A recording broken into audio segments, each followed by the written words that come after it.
This week's video follows my life as an emperor retailer who handles everything from product design and creation to packaging and online sales. I had planned to drop new products online this Friday, so I'll walk you through the full week, from planning and production to photographing the items, updating the website, and finally packaging and shipping. I also share the total sales from this drop at the end. Let's start with the fabric. First, I'm using a vintage kimono obi featuring designs inspired by the tale of Genji Monogatari, embroidered in the style of Heian period aristocrats. This fabric is so beautiful. It even uses 24-karat platinum thread, and it shimmers differently depending on how the light hits it. I bought it online for around £100, and since I've used a similar one in the past that sold very well, I decided to source it again. Then there's some William Morris fabric I bought in Nippori during my trip back to Japan in April. It also sold out quickly in a previous drop, so I bought more back. I also picked up a floral lace fabric from Nippori on the same trip. It's thin and bright, perfect for the upcoming summer season, and it matches well with many of my kimono fabrics. I always decide what to make based on the sales records and current stock. Some fabrics, especially those with heavy embroidery, aren't ideal for smaller items, but this time the material was sturdy enough to allow more versatility. Since I had 4 meters of fabric and didn't want to waste any of it, I mapped out each item carefully along with the lengths required. This time, I plan to make 2 haori jackets, 1 clutch bag, 1 tote bag, 2 bookcases, 2 book covers, 3 magnetic bookmarks, 2 headbands, 3 scrunchies, 2 sunglasses cases, 2 pouches, and 2 bangles. Since Monday was a holiday, I had only 4 days until the Friday drop. That meant I needed to finish production, product photography, website updates, and short-form marketing videos within the tight window. From Tuesday to Thursday morning, I focused on making the items and then planned Thursday afternoon and all of Friday for photography, website edits, and content creation. I broke down all the tasks so I could keep the big picture in mind as I moved through them. Since I knew exactly what I wanted to make and how to use the fabric, I started by cutting everything first. The obi is made up of 2 layers, front and back, stitched together. Depending on the item, I'd cut through both layers at once or separate the backing to reduce it. I also made sure to open the seams when I removed the backing, so I could use every part of the fabric efficiently. I start with the largest pieces first. They take the most time and effort, so finishing them early helps me feel more relaxed about the rest.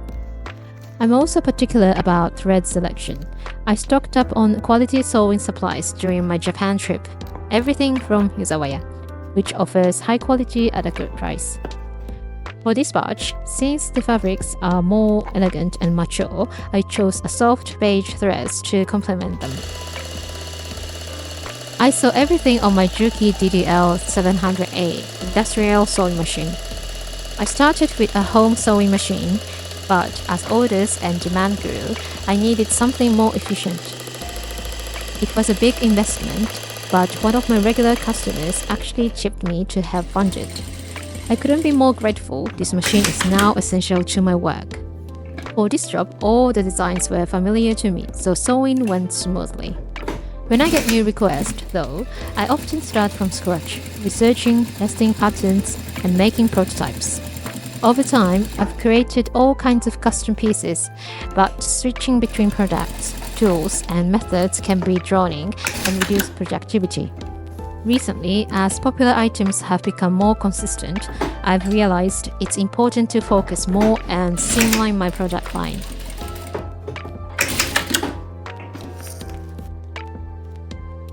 One thing I always prioritize when making bags is using high-quality zippers, especially for security reasons. I'd never want someone using one of my bags to get pickpocketed, so I make sure to add zippers even to tote bags. either at the top or inside a secure pocket. It takes me more time, but I believe people will use them more frequently if they're beautiful and practical, and that helps bring more attention to my work and encourages repeat customers.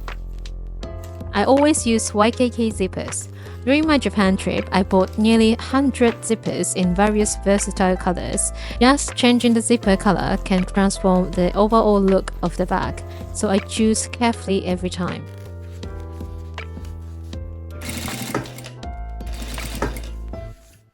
The bookcases I make were actually inspired by a customer request.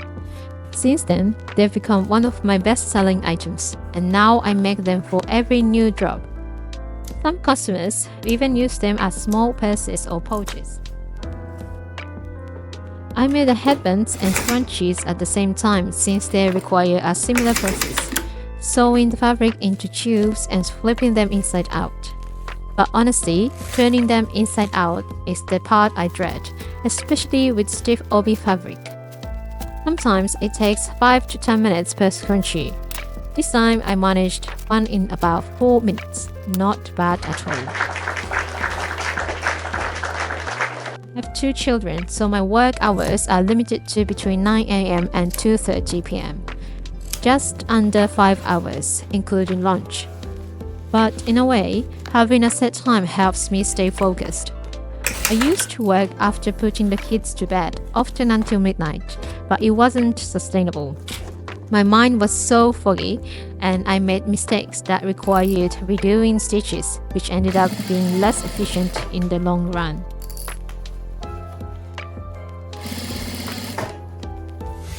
Originally, I had planned to make sunglasses cases next, but since those haven't been selling well lately, I pivoted to making another haori instead.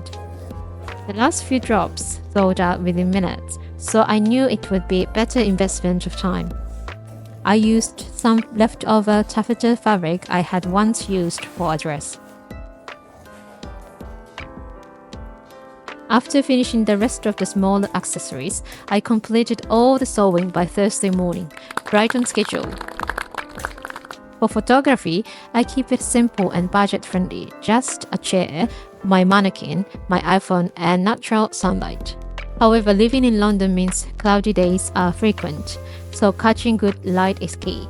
Thankfully, Thursday was bright even if a bit chilly for early summer. Friday morning arrived.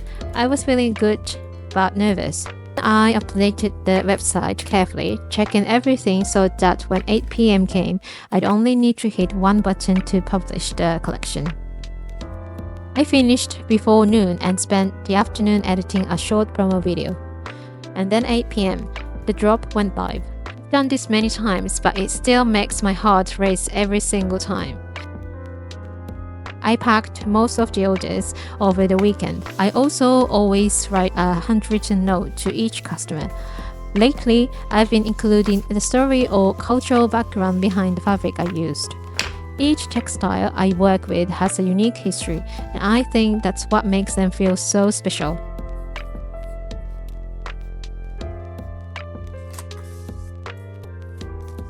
I also include a small origami crane in each package. It's a little gesture of gratitude and a symbol of good fortune that I hope adds a personal touch to the experience. I keep my packaging as simple and eco-friendly as possible. I avoid excessive wrapping, something that's easy to discard. However, once a customer commented that my packaging didn't look professional and said I should follow Apple's example. Appreciated their feedback, and while I'm grateful they took the time to write, small businesses like mine must consider every cost carefully. Being an entrepreneur means consistently deciding what to prioritize, and sometimes that means not doing things that way big corporations do.